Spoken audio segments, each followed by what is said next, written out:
Bom, e aí partindo para essas vendas, então, no online, o que vocês viram que mudou o jogo de vocês? Porque ambos têm mais de 10 anos nesse mercado. O que vocês falaram? Poxa, a gente vendia assim, de repente descobriu isso e passou a vender muito mais. Quais foram os grandes gatilhos, na opinião de vocês, que mudaram o jogo? Ai, cara. Eu quero o segredo secreto mesmo. A gente tava aqui, ó. A gente Esse é o vendeu isso, segredo que eu vou revelar. Agora. Só pra vocês saberem, esse nós episódio vamos- aqui ele é fake, é que a gente quer aprender, nem vai ao ar. Então fiquem bem à vontade. O grande segredo que nós vamos esconder e vamos anunciar R$1 milhão para esconder ele, né? Mas eu acho, vai parecer meio frustrante a resposta, mas não, eu acho, olhando o histórico assim, o grande segredo foi repetir o que estava funcionando. Então, nossa, qual que foi o grande pulo do gato? Assim, não vejo grandes pulos do gato. Acho que, assim, a gente, com a Kátia, né? Vamos pegar o primeiro. Parando para refletir, eu acho que eu fui me adaptando muito rápido às mudanças que eu via no mercado e muita gente não se adaptava e ia perdendo o bonde. Eu vi um monte de gente que estava, às vezes, muito maior que eu e hoje nem existe. E hoje eu estou muito maior do que eles porque eu me adaptei mais rápido. Sei lá, antigamente o mercado, o curso da Kátia, quando a gente começou, era um curso que a gente vendia por R$2.500. Hoje, 10 anos depois, o ticket médio da Kátia é 200. Então, eu entendi que foi diminuindo o ticket, aqueles cursos gigantescos com 8 módulos e uns grandes programas viraram coisas mais curtas, com tickets um pouco mais baratos e tal. Então, eu fui reinventando. E uma outra coisa que eu entendi muito rápido é que eu tinha que sempre aumentar a minha audiência. Então, eu tenho o meu segredo que eu escondo, né, é o seguinte: descoberta, relacionamento, conversão e remarketing. Se eu sempre estiver descobrindo um público novo, estou sempre aumentando minha base. Tem gente que fala, entrei num platô. Entrou num platô porque sua base acabou, né? A não ser que seja igual o seu, a base é 5.000 pessoas, o platô vai chegar muito mais rápido. Mas na maioria dos nichos, ele se renova rápido. Todo dia tem gente nascendo, morrendo, entrando dentro da ideia da faixa etária que vai começar a comprar de você, sendo demitido, contratado. Então, eu estou sempre crescendo a audiência da Kátia, né? Que agora ela bateu 9 milhões de seguidores no Instagram, 10 no YouTube. O meu também já está quase batendo 1 milhão. Aí, relacionamento. Até hoje entrei um tema no meu Instagram que era, cara, outro dia eu vi um cara falando, não seja o escravo do conteúdo. Pelo amor de Deus, galera. Escravo do conteúdo? Eu faço uma live por dia, eu sou um escravo. Sou o escravo mais bem pago do mundo, então. Então, assim... Então, eu estou sempre fazendo relacionamento. Eu respondo stories todos os dias. E respondo bem, não é, sabe? Eu paro para entregar um negócio que eu acho que vai ajudar mesmo a galera. Uma live todo dia. Gravo conteúdo para o YouTube. Na Kátia foram 10 anos sem falhar nenhuma vez. Toda terça e quinta. No meu, agora, como eu estou só com o meu negócio, agora já começou sem falhar nenhuma vez, uma vez por semana. Daqui a pouco eu quero botar para todo dia. Um vídeo no YouTube todo dia. É um escravo. Não, é meu trabalho. Eu trabalho com isso. Não faça conteúdo. Cara, nada vai vender mais do que você fazer conteúdo. Nada. Não tem o funil americano. Não tem. O automático. Não tem também. Assim, conteúdo é o que vai, inclusive, diminuir o seu ROI, né? Conversão, beleza. Você também tem que vender. Então, tem um anúncio de conversão. Vocês mesmos falaram aí que eu persigo. Que persegue. E remarketing. As pessoas não compram no primeiro dia que te vem, né? Então, tem gente que...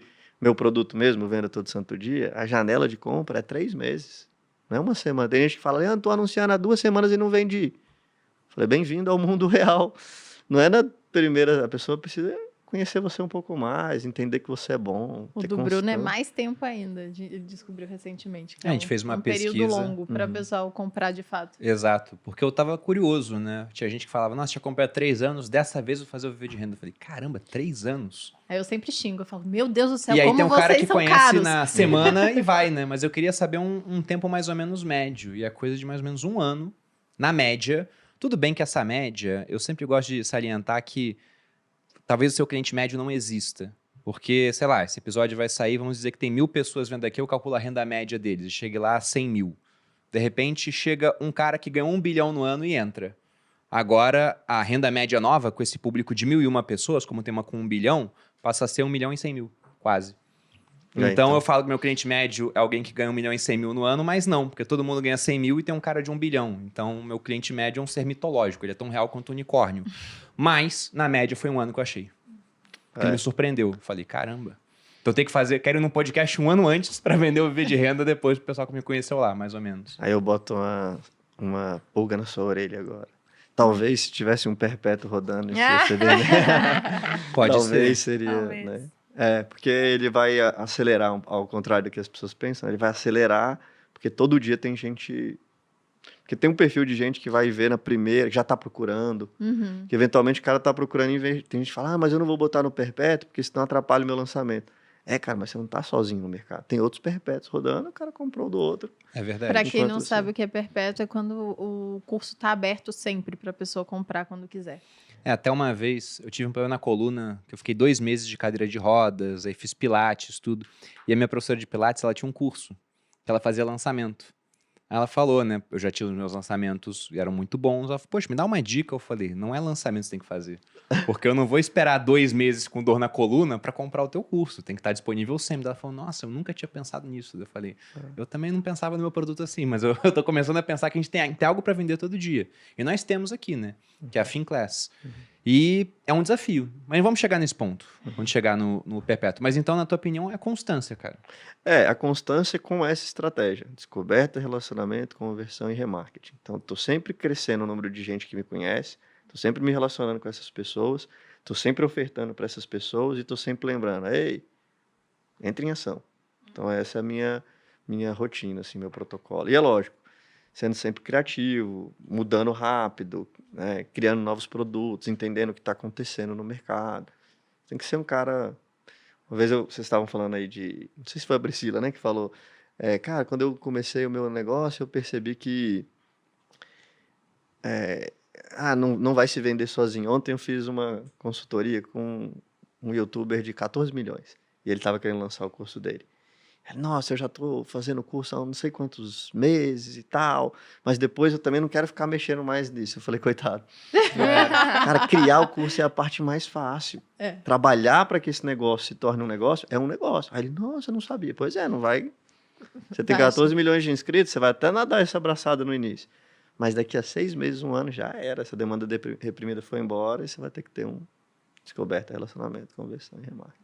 Certamente, quem não está na internet crescendo, está diminuindo, provavelmente. E se não está reinventando, as pessoas estão cansando de você e está indo embora e está parando de comprar, tanto você quanto seu produto, seu serviço e tudo mais. Então, é uma eterna... É um trabalho, eu acho que...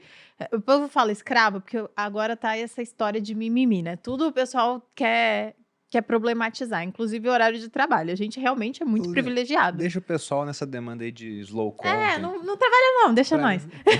Deixa quieto. A concorrência fica menor. Diminui o ritmo.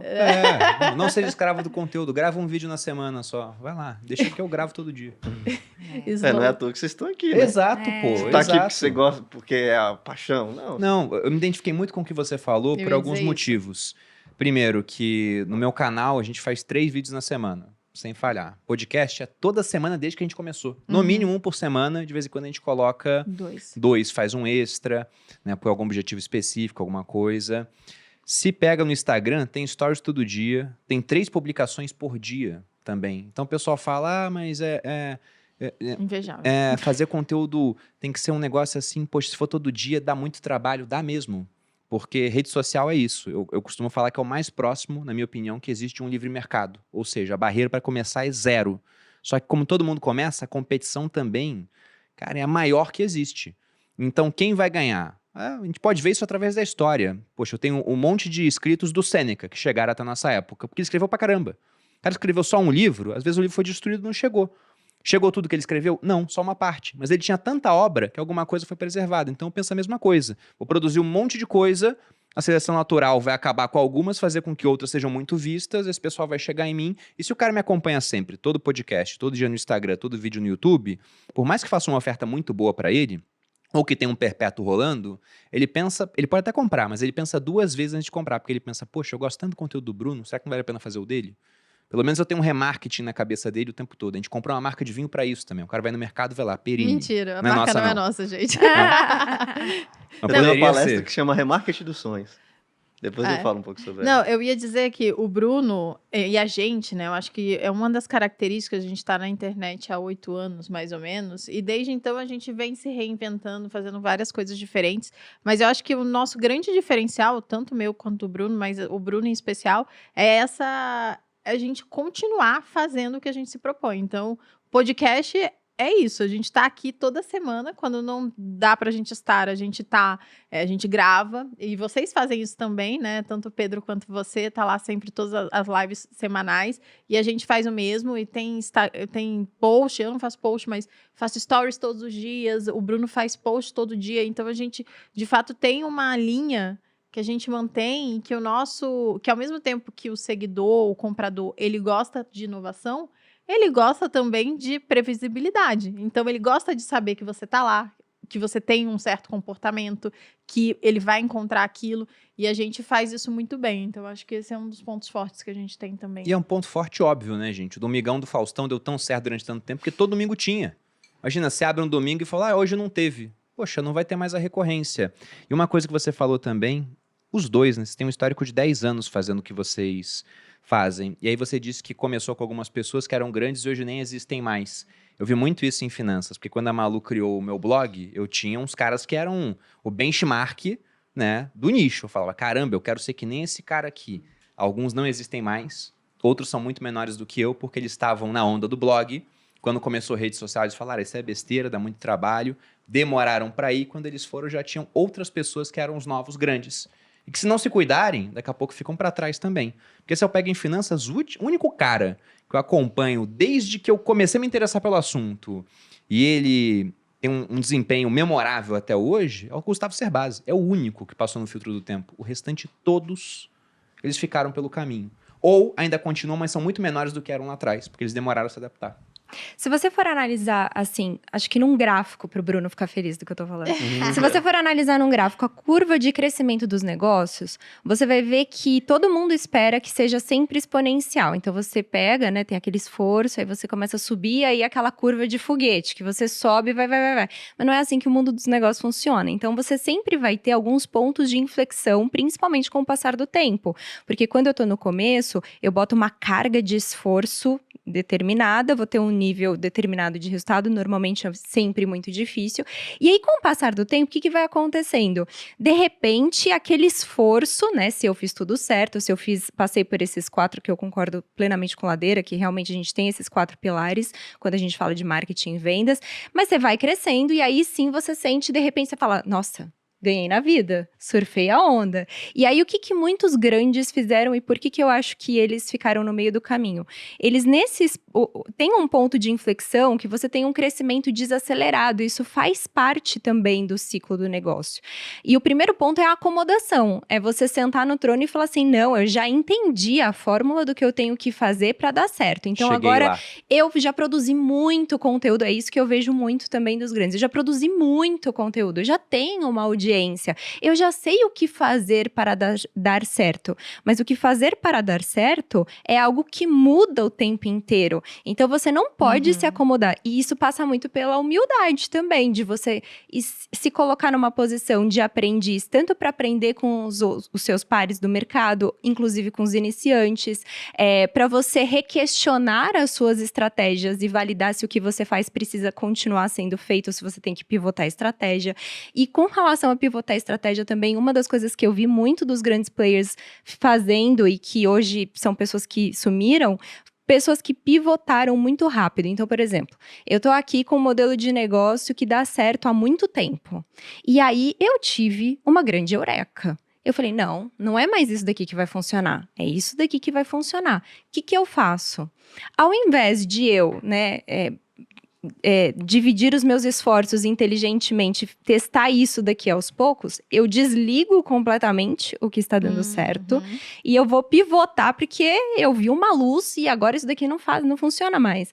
E aí muita gente quebra assim, e eu acho que, de novo, isso é um problema de falta de humildade. Por quê? Porque você acha que você nunca mais pode dar errado a partir do momento em que você deu certo uma vez. Então, para quem está escutando aqui, isso será algo prático, né? Acho que o primeiro passo, quando você começa a empreender e começa começa a vender na internet é você estar atento o tempo inteiro ao que a audiência quer comprar. Você conseguiu achar uma veia boa? Se você tiver outras ideias e for inovando, e eu também concordo que volume é rei, porque sem volume a gente não tem qualidade, mas se você achou uma veia que dá certo, não pivota do nada a sua estratégia para sair tentando um monte de outras coisas que você acha que vão dar certo. Explora aquele modelo de negócio muito bem e aos poucos você vai inovando e testando novas coisas.